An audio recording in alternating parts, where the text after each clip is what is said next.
Amém? Nós acreditamos que quando ouvimos muitas vezes as mesmas coisas, como diria o Mike, é coincidência demais para ser coincidência. O Senhor está querendo falar alguma coisa conosco através disso.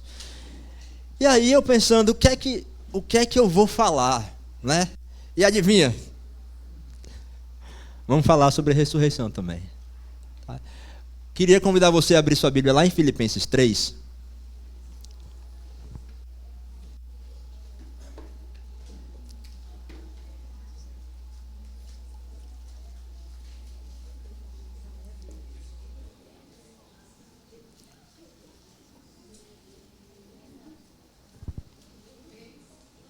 Filipenses capítulo 3.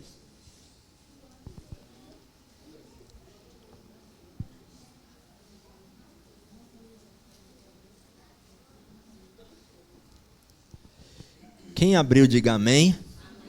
Quem não abriu, fala domingo cedo, 9 horas, estou aqui. Mas quem abriu também venha, por favor, domingo cedo, 9 horas.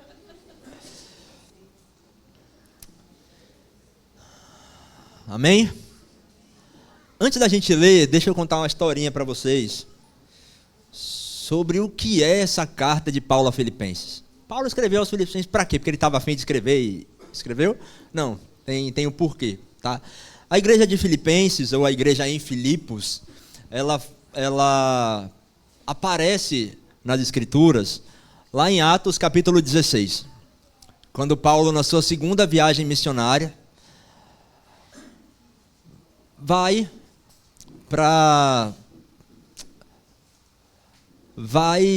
anunciar o evangelho. E aí em Atos 16, quando ele está indo para determinado lugar, ele tem um sonho e um homem vira para ele e fala: olha, vem para cá, vem para essa região aqui que a gente está, vem para a região da Macedônia, vem para o lado de cá, porque nós estamos precisando do evangelho aqui. Paulo, de forma obediente, fez o quê? Foi. Quando ele chega lá, ele chega na cidade de Filipos, que era a primeira província romana na região da Europa. E aí Paulo chega na cidade de Filipos e ele vai para o lugar de oração. Fazer o que no lugar de oração? Encontrar uma mulher. Ele foi encontrar Lídia. E ela era temente ao Senhor, era temente a Deus. Ele não foi encontrar Lídia, tá, gente? Ele foi ao lugar de oração e ela estava lá, com o coração temente a Deus. E ela começou a ouvir o que Paulo falava sobre Jesus, sobre o Evangelho, sobre a ressurreição de Cristo, e ela falou: se o senhor achar, assim, se o senhor achar que vale a pena, eu amo o Senhor, e eu queria que vocês ficassem na minha casa, e que vocês viessem para a minha casa e se reunissem ali. Então nasce na casa de Lídia a igreja de Filipenses. É assim que nasce a igreja de Filipenses, na casa de uma mulher que estava no lugar de oração. E lá nesse lugar de oração ela ouve falar do evangelho. Primeira coisa, né? A igreja nasce sempre do lugar de oração. Mas não vamos entrar por isso aí não, senão eu não termino de falar hoje. Então, Paulo passa um tempo ali em Filipos. E quando ele está em Filipos, vem uma menina que tem espírito de adivinhação. E ela começa a seguir Paulo. E eu sempre troco, meu Deus do céu, Paulo e Silas. Ela começa a seguir Paulo e Silas e ela está ali atrás deles dizendo: eles são servos do Deus vivo, eles são servos do Deus vivo, eles são servos do Deus vivo, eles são servos do Deus vivo, eles são servos do Deus vivo. E Paulo não aguenta mais. Ela estava falando mentira? Mas ela estava falando com base no espírito de adivinhação, né? E aí, ela seguindo eles e falando: eles são servos do Deus vivo. Paulo virou para ela e falou: sai dela. Repreendeu o demônio, expulsou o demônio, só que tinha muita gente que ganhava grana com o espírito de adivinhação que estava nessa menina. Quando Paulo repreende e expulsa o demônio, o que acontece com esses que ganhavam dinheiro? Mexeu no bolso, já sabe, né? Pegaram Paulo e Silas e falaram: vocês estão tumultuando aqui, estão acabando com o negócio da cidade, a gente está aqui ganhando dinheiro, vocês estão acabando com o negócio da cidade. Eles construindo fama e dinheiro com base de adivinhação, né? E Paulo ia deixar, ia mesmo. E aí Paulo expulsa aquele demônio, as pessoas falam: poxa, está tumultuando o nosso negócio, prende. Prendeu Paulo e Silas, lançou Paulo e Silas na prisão. E aí quando eles estão na prisão lá, tranquilos na prisão, agora sério, eu fico imaginando eles tranquilos na prisão. Sabe por quê? Porque eles sabiam que bem-aventurados são vós, quando por causa do meu nome vos perseguirem e vos lançarem em prisões. Eles estavam tranquilões na prisão. Eles começaram a louvar o Senhor na prisão. Isso mostra que eles estavam tranquilos na prisão. E eles começaram a louvar o Senhor e os outros presos também, até que daqui a pouco tudo treme, cai as cadeias, cai grade, porta abre, todo mundo está livre, de maneira sobrenatural. E o carcereiro então vem desesperado, meu Deus do céu, todo mundo fugiu. Todo mundo fugiu, não tem jeito, eles vão me matar antes que eles me matem, deixa eu tirar minha própria vida. Paulo vai lá e grita, ei, faça isso não, está todo mundo aqui, queridão. Ó, todo mundo aqui louvando ao Senhor, ninguém fugiu. Pelo contrário, os outros presos aqui estão junto com a gente na cela agora, louvando ao Senhor, todo mundo aceitou a Cristo. Que eu vou fugir daqui? Eu vim para cá, para que eu vou fugir? E esse carcereiro então se converte, e ele com coração alegre, convida Paulo e Silas para irem até a casa deles, e ele chega na casa dele e ele fala aquela famosa frase, né, que eu e minha casa então serviremos ao Senhor. Porque agora não é só mais o carcereiro, agora até a sua casa se converteu por causa do poder do Senhor. Essa é a igreja de Filipos. Essa é só o comecinho da igreja de Filipos. Foi assim que a igreja de Filipos começou. Só que passa muitos anos, Paulo escreve essa carta aqui em Filipenses, mais ou menos em 60, 61 depois de Cristo, ou seja, Paulo já estava em Roma, provavelmente preso, tá? Em Roma, e ele escreve essa carta, e nessa carta ele começa a falar, ele começa a carta dizendo assim, eu não cesso de agradecer ao Senhor por causa de vocês. Vocês são extremamente generosos. Esse texto que Kevin leu, a igreja de Filipos, ela também cooperou com os envios dos donativos para a igreja que precisava de alimento. A igreja de Filipos também era cooperadora com o avanço do evangelho de maneira financeira, e elas entregavam sustento, e Paulo fala assim, eu não cesso de dar graça a Deus por causa de vocês, por causa do coração que vocês têm, esse coração tão generoso, esse coração tão bom, esse coração que entende que perseguir o evangelho não é simplesmente com aquilo, não é simplesmente com palavras, mas é com toda a vida que há no seu ser, com todo o seu recurso, com tudo que você tem. Isso também é servir ao Senhor. E aí Paulo vai dizendo, mas então, no meio de vocês tem algumas pessoas que assim, eles estão ensinando algumas coisas que não deveriam. Eles estão dizendo que só quem é crente de verdade são os da circuncisão. Que só quem é crente de verdade é aquele que, mesmo tendo aceitado Jesus, resolveu se circuncidar, porque é o sinal da aliança.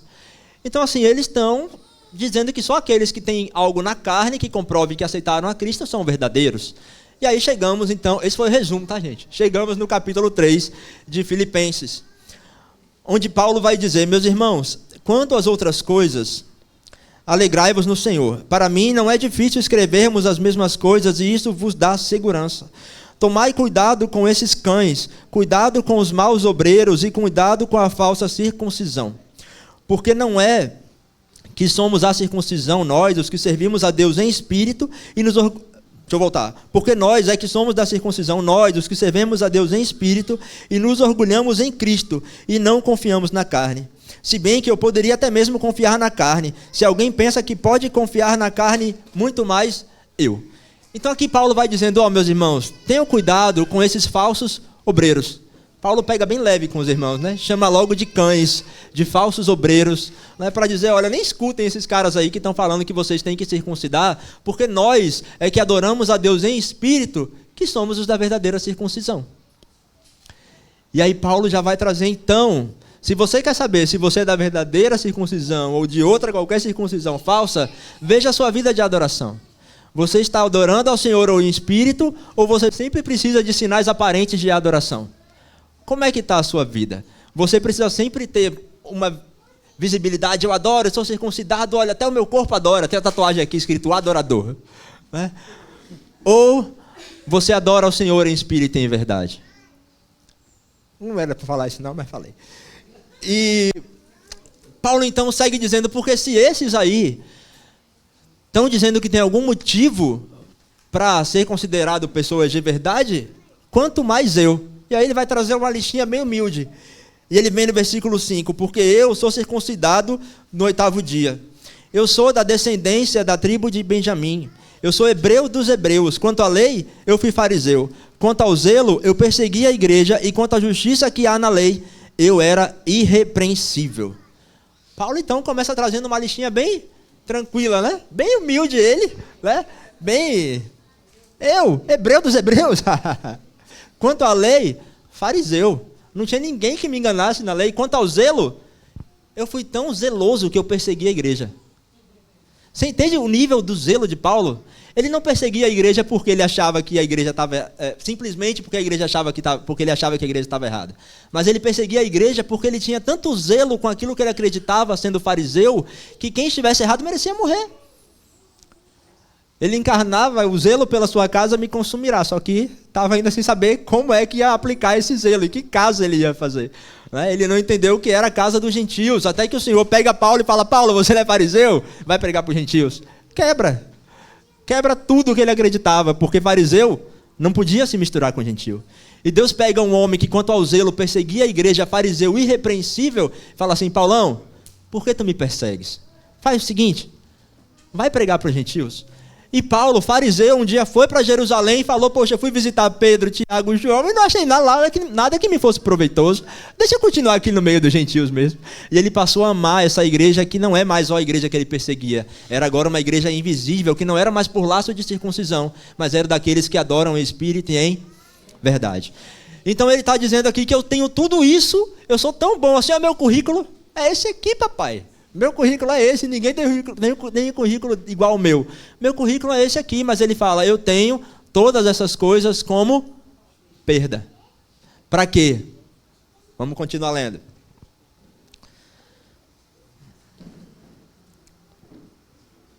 Versículo 7. Mas o que para mim era lucro, passei a considerar perda por amor de Cristo.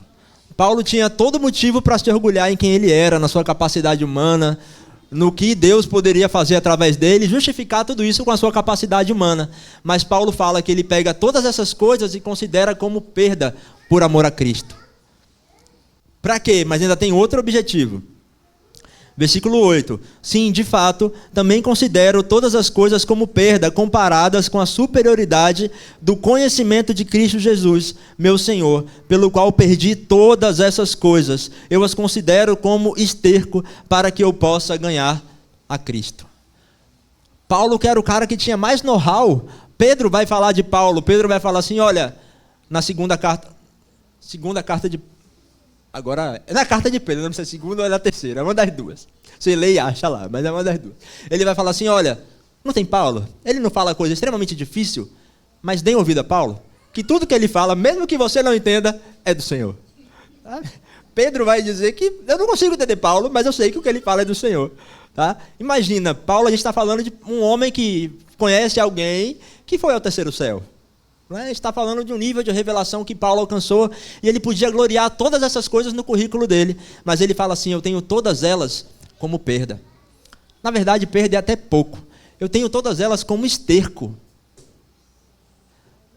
Não me serve de nada nenhuma dessas coisas, elas só são para mim lembranças fedidas de um passado que já não são mais meus, porque o Senhor já apagou.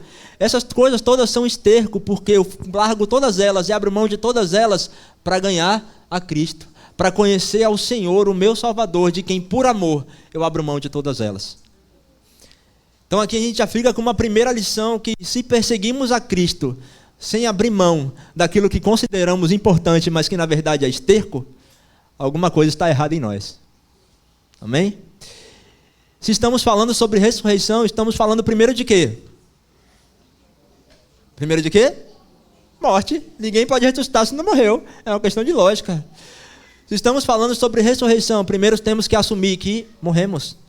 Que o nosso currículo, que nem o de Paulo, é esterco. Não serve mais para nada. E que existe uma meta, existe um objetivo, existe um local onde nós devemos chegar, que é ganhar a Cristo. Esse é o nosso alvo do nosso esvaziar. Se o nosso esvaziar for para simplesmente ter uma falsa aparência de santidade, não serve. Se o nosso esvaziar for simplesmente para dizer que somos humildes e temos orgulho disso, não serve. O nosso esvaziar tem que ser para amar a Cristo e para conhecer o Senhor. O conhecer aqui não é simplesmente ter informação. O conhecer é ter intimidade com Cristo. E aí Paulo então vai continuar dizendo, versículo 9: e ser achado nele, não tendo por mim a justiça que procede da lei, mas sim a que procede da fé em Cristo, a saber, a justiça que vem de Deus pela fé. Então Paulo diz, já perdi tudo que eu achava que era bom, que era importante é esterco, Agora nada disso me serve mais. Então quer saber de uma coisa? Eu vou prosseguir não com justiça própria, mas com a justiça que procede de Deus, por meio da fé. Paulo está dizendo no fim das contas, não mereço nada disso. Mas o me render a Cristo e o reconhecer o senhorio de Cristo me coloca sentado com Ele nas regiões celestiais, que é o que Ele vai escrever em outro lugar, e por isso eu posso agir dessa maneira, por isso eu posso ser uma expressão de Cristo onde eu estiver, por causa de mim, por causa do firme fundamento das coisas que não se veem, mas que se esperam. Lembra que isso é fé. Paulo seguia por esse firmamento, esse fundamento. As ações de Paulo estavam baseadas não nos pensamentos dele sobre ele mesmo, mas estavam baseadas no pensamento de Deus sobre ele. Essa era a fé que norteava o coração de Paulo e que fazia Paulo chegar em Filipos e falar para aquela mulher: vai, cala a boca aí, demônio. Cala a boca aí, demônio. Sabe? E parar numa cadeia e tumultuar a cadeia. Não. E salvar aqueles que estavam ali. Por causa de Paulo? Não. Por causa da fé que ele tinha no Senhor. Amém? Mas ele continua dizendo. 10, obrigado. Para conhecer Cristo e o poder da sua ressurreição e a participação nos seus sofrimentos, identificando-me com ele na sua morte, para ver se de algum modo eu consigo chegar à ressurreição dos mortos. E aí Paulo mais uma vez dá uma pedrada na gente, né? Porque depois desse currículo todo que ele falou, depois de ler o livro de Atos inteiro, você chega aqui e Paulo diz para ver se de algum modo eu consigo alcançar a ressurreição dos mortos. Paulo ainda está dizendo, será que eu consigo mesmo? Paulo ainda está em dúvida, será que eu de fato vou chegar na ressurreição dos mortos? Mas para chegar lá eu sei que eu tenho que fazer. Eu tenho que conhecer o Senhor e o poder da sua ressurreição. E o que significa conhecer ao Senhor e o poder da sua ressurreição? Acabou a introdução, agora vamos começar.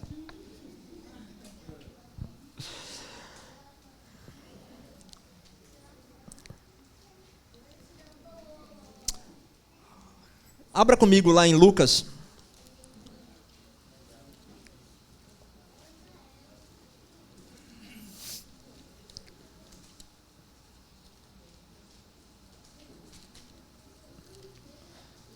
Lucas capítulo 24.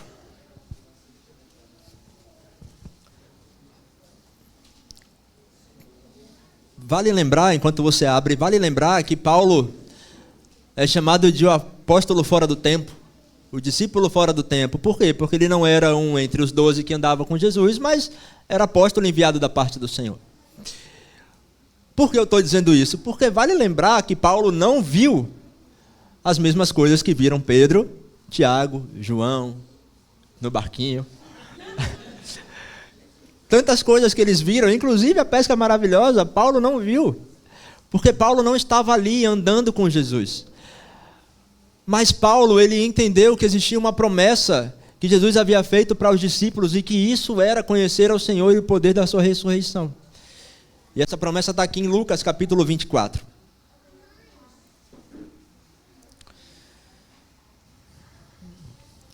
Versículo 36. Enquanto ainda falavam nisso, o próprio Jesus apareceu no meio deles e lhes disse: paz seja convosco. Mas eles, assustados e com medo, pensaram que estavam vendo algum espírito. Ele, porém, lhes disse: por que estáis angustiados e por que surgem dúvidas em vosso coração? Olhai as minhas mãos e os meus pés, pois sou eu mesmo. Apalpai e me vede, porque um espírito não tem carne nem ossos, como percebeis que eu tenho. E dizendo isso, mostrou-lhe as mãos e os pés. Admirados e ainda sem acreditar por causa da alegria, Jesus lhes perguntou: tende aqui alguma coisa para comer? Então lhes deram um pedaço de peixe assado, e ele o pegou e comeu na frente deles. Depois lhes disse: são essas as palavras que vos falei estando ainda convosco. Era necessário que se cumprisse tudo o que estava escrito sobre mim na lei de Moisés e nos profetas e nos salmos. Então lhes abriu os entendimento para compreenderem as escrituras. E disse-lhes: está escrito que o Cristo sofreria e ao terceiro dia ressuscitaria dentre os mortos, e que em seu nome pregaria arrependimento para perdão dos pecados a todas as nações, começando por Jerusalém. Vós sois testemunhas dessas coisas. Envio sobre vós a promessa do meu Pai, mas ficais na cidade, até que do alto sejais revestido de poder.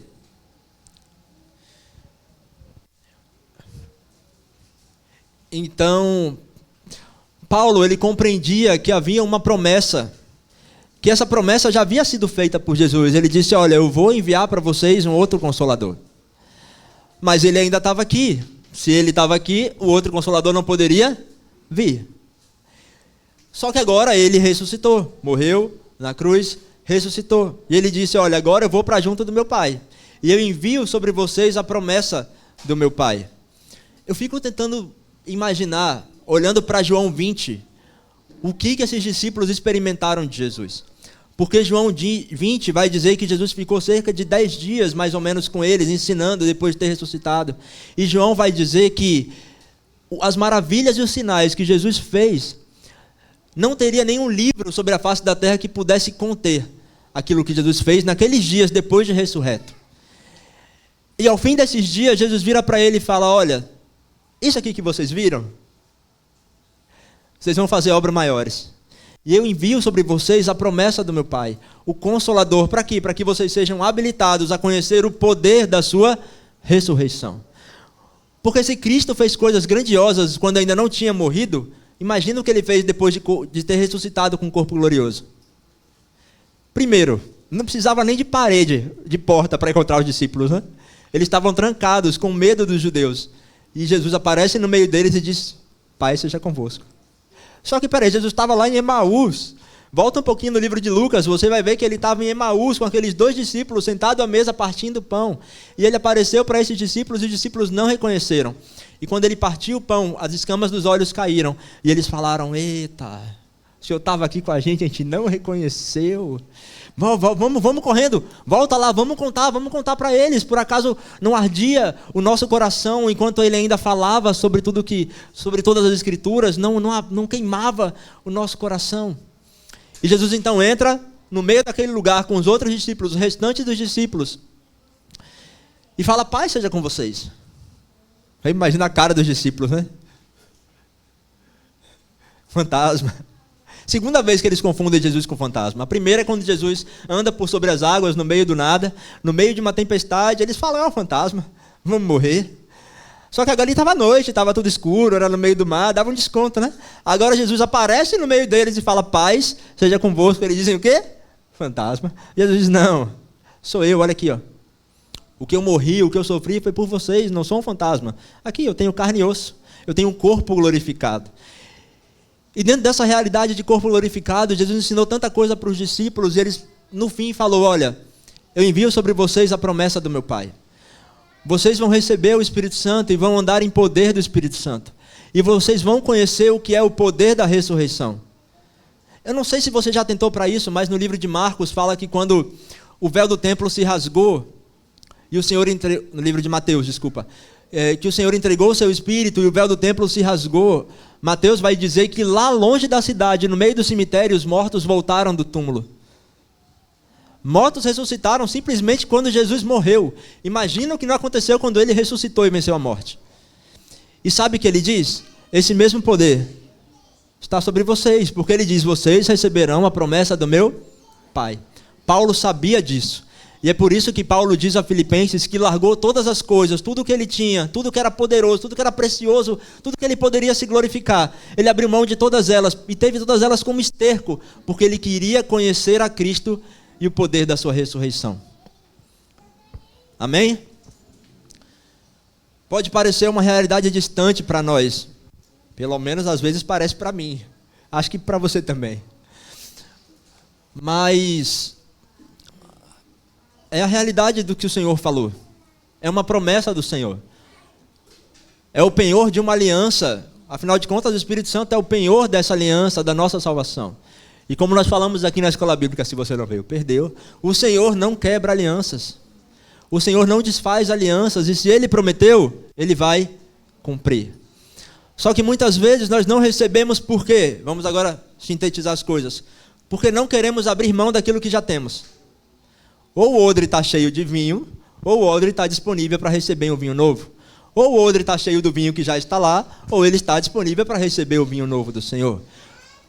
Muitas vezes nós queremos receber o vinho novo do Senhor e não abrimos mão do nosso conhecimento, daquilo que já temos, queremos caminhar na força do nosso braço. Queremos que uma vez a nossa ação que fez sair água da rocha, funcione da segunda vez. E a gente viu que não funcionou com Moisés, porque vai funcionar com a gente. O Senhor tem um convite para nós que é não confiem em vocês. O convite do Senhor para nós é não confiem em vocês. Abram mão do currículo de vocês, abram mão de todas aquelas coisas que vocês acham que são poderosas por vocês mesmos. Mas abram mão com um propósito, por amor de Cristo, o vosso Salvador, e para conhecer o Senhor e o poder da sua ressurreição. Abrir mão com o propósito de ter intimidade com o Senhor e de ter relacionamento com o Senhor. Porque o Senhor deseja derramar o seu Espírito de uma maneira que nós nunca vimos e experimentamos antes. Eu creio nisso com todas as células que há no meu ser, com todos os cabelos que já caíram na minha cabeça, eu creio disso. Para você ver que eu creio de verdade, eu creio muito nisso. Eu creio que o Senhor vai derramar o seu Espírito de uma maneira que nós nem sonhamos, nem imaginamos, nem jamais penetrou no coração humano aquilo que o Senhor vai fazer na nossa geração. E nós temos clamado, e o Senhor é misericordioso com as suas alianças, com a sua promessa, Ele espera o seu povo chegar no momento certo. E eu acredito que Ele está simplesmente esperando que nós abramos mão daquilo que tem nos nossos odres. E assim como Paulo, tenhamos todas as coisas como esterco. E sabe o que significa ter todas as coisas? Sabe o que significa a palavra todos ali no grego? Você é inteligente. Todos significa todos. Tá, mas espera aí que agora o bicho pegou, agora complicou. Vou pegar o exemplo de Davi Garrido, ninguém mandou fazer aniversário hoje. Acabou de casar.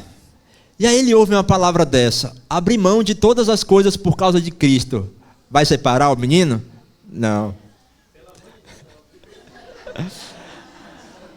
Mas o casamento dele não vai ser motivo de orgulho pelo próprio casamento. O casamento dele não deve ser motivo de troféu para ele, para falar assim: olha minha esposa que linda, que eu fui buscar lá em Alagoinhas. Ele não vai falar isso. Ele vai ter no casamento dele o entendimento de que abrir mão de todas as coisas é porque essas coisas as pessoas lá fora fazem. Fazem festa para celebrar tanta coisa que não faz nem sentido no meio de casamento, mas nunca fizeram festa para celebrar Cristo e o poder da sua ressurreição. Isso é entender que agora Davi não vive mais solteiro, nem Joana, mas a casa deles é um lugar onde eles podem viver, experimentar e espalhar o poder de conhecer o Senhor e o poder da sua ressurreição. Isso que significa abrir mão de todas as coisas. Você não vai jogar todas as coisas fora, até porque até o esterco serve para alguma coisa, para adubo, para que a semente cresça e para que dê fruto a 30, 60 e a 100 por 1. Então o que Paulo está dizendo aqui é que ele abre mão de todas as coisas, não desprezando todas as coisas, mas reposicionando todas as coisas na justiça de Deus. É o que ele vai seguir no texto dizendo, que não é por justiça própria, mas é pela fé que eu tenho no Senhor. Então o que o Senhor espera de nós é que a gente abra mão daquilo que temos no nosso... Esqueci o nome do lugar que bota o vinho novo. No nosso odre.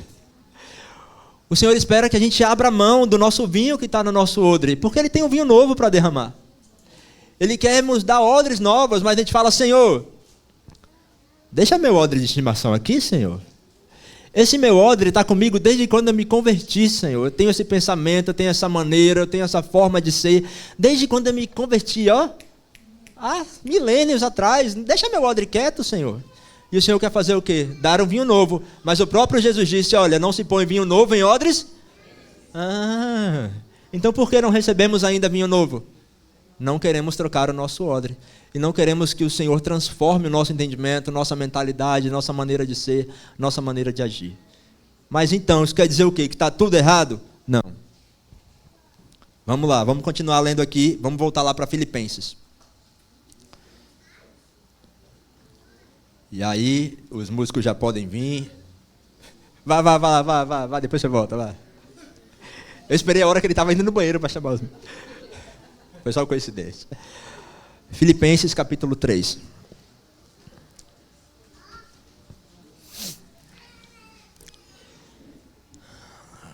Paulo vai dizer então a partir do versículo 13: irmãos, não penso que eu mesmo já tenha alcançado, mas faço o seguinte: eu esqueço-me das coisas que ficaram para trás e eu avanço para as coisas que estão adiante. Sabe o que é que Paulo está dizendo? Eu já não abri mão de tudo? Aquilo tudo já não me valia alguma coisa? A minha maneira de agir, a minha maneira de pensar não era meu troféu? Eu abro mão das coisas que ficam para trás. É porque eu acho que às vezes a gente não entende o poder dessa frase. Entende que abrir mão das coisas que ficam para trás é a mesma coisa que Jesus disse: quem não abrir mão de pai, mãe, irmão, por amor a mim não é digno de mim? Você entende que é a mesma coisa? Não é que você vai desprezar sua mãe, seu irmão, você não vai mais querer olhar na cara. Não, mas você vai abrir mão de uma relação. Não é mais agora uma relação que você depende dos seus pais, mas porque você agora depende do Senhor. E o que é que você vai fazer com seus pais? Se eles conhecem a Cristo, você vai andar com eles em Cristo. Se eles não conhecem a Cristo, vai pregar Cristo para os seus pais. Porque só assim você vai se tornar um discípulo e vai ser digno do Senhor. Entende que o abrir mão é remanejar, é olhar com a ótica do Senhor. Não é simplesmente desprezar essas coisas, mas é olhar com o olhar que o Senhor olha para essas coisas. E por isso podemos nos mover manifestando o poder da ressurreição. E aí Paulo diz, não é que eu já tenha alcançado, mas eu sigo, esquecendo que as coisas que para trás ficaram. Sabe o que isso quer dizer? Olha, antes de eu chegar em Filipos, assim, eu já tinha curado um bocado de gente. Eu já fazia meio monte de coisa, Paulo pensando, né? Mas ele abriu mão, ele deixou todas essas coisas para trás. Por mais que tenha uma aparência de poder, por mais que tenha uma aparência de coisas que perseguimos hoje, Paulo deixou para... É preciso esvaziar o odre, senão não vem vinho novo. Isso quer dizer esquecer o saudosismo. Esquecer o saudosismo. Eu amo a história dos avivamentos. Amo a história da igreja, amo o que o Senhor fez lá no passado. Eu acredito que o Senhor vai cumprir as promessas dele sobre a igreja. Mas eu acredito que não vai ser nem perto do que os irmãos em Azusa experimentaram. Que não vai ser nem perto, vai ser algo muito mais glorioso do que os irmãos experimentaram em Gales. Obrigado.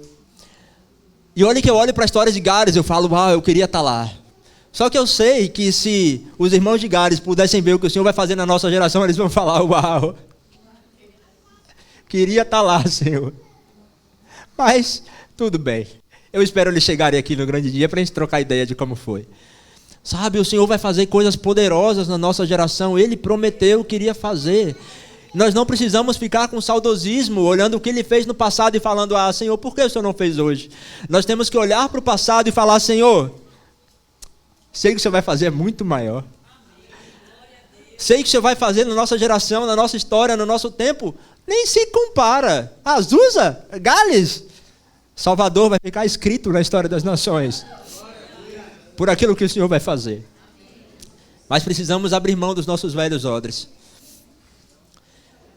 E Paulo continua dizendo...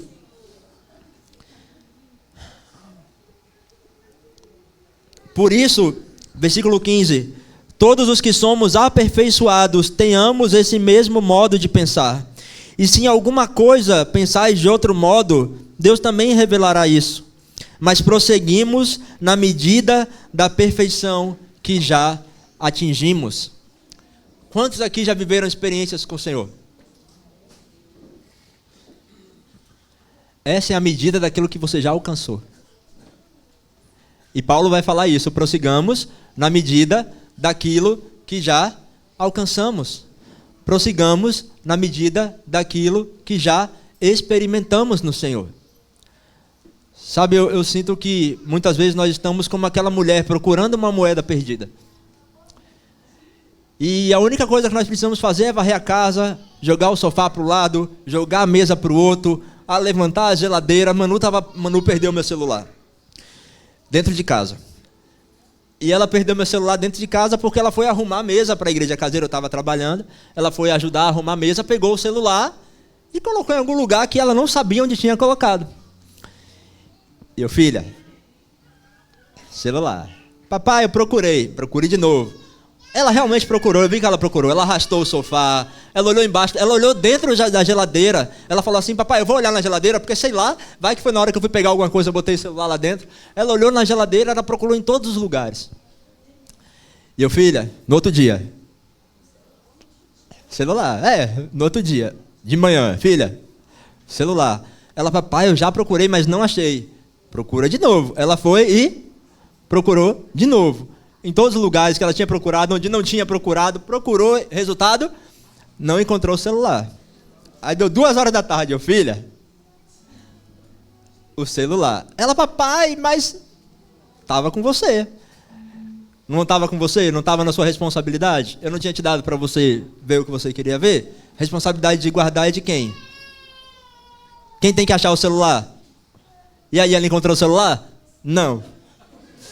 Porque ela pegou o celular, colocou dentro de um chapéu, botou o chapéu em cima de uma cadeira, pegou uma bolsa, colocou em cima do chapéu, e quando ela procurava, ela simplesmente tirava a cadeira do lugar. Mas ela esquecia de olhar o que estava na cadeira. Sabe, eu acho que muitas vezes o Senhor faz a mesma coisa com a gente. Cadê os talentos que eu dei a vocês? Cadê os dons que eu dei a vocês? E a gente, Senhor, eu já procurei, Senhor, sabe assim, embaixo do sofá, eu achei até um carrinho, mas o que o Senhor me deu, eu não sei nem onde eu botei. Esqueci daquilo que o Senhor me deu, sabe, aquilo que eu veio com o Senhor, eu esqueci. E o Senhor vira pra gente e pergunta, e aí? Cadê? A gente, Senhor, a gente já procurou, mas assim, tá, vou procurar de novo, vai, Senhor. E aí a gente acha, dobrado no lugar mais improvável, a gente acha aquilo que o Senhor já nos entregou. E sabe por que isso é importante, aquilo que já experimentamos, aquilo que vivemos já no Senhor? Porque é a partir daí que vamos continuar caminhando para as coisas novas que o Senhor vai nos entregar. Por isso, queria fazer um convite a você nessa manhã. Eu queria que, se você, nessa manhã, está com o seu coração pensando, Senhor, eu sei que o Senhor vai fazer, eu sei que o Senhor vai derramar. Eu já experimentei algumas coisas com o Senhor lá atrás, mas assim, eu não sei nem onde eu coloquei, eu guardei numa gaveta tão bem fechada, que eu não lembro nem mais como era a cor da chave que era da gaveta. Mas assim, Senhor, nessa manhã eu estou disposto a que o Senhor abra essa gaveta como o Senhor quiser abrir. Ou se não quiser abrir, só tira o que tiver lá dentro, também está valendo. Mas que o Senhor abra essa gaveta, que o Senhor faça queimar de novo o meu coração. Que o Senhor faça aquecer de novo o meu coração. Eu não quero olhar para trás com saudosismo, Senhor. Mas eu quero agora conhecer o Senhor e o poder da sua ressurreição. Eu quero convidar você a vir aqui para frente. Se ficar espaço pequeno, tira a cadeira.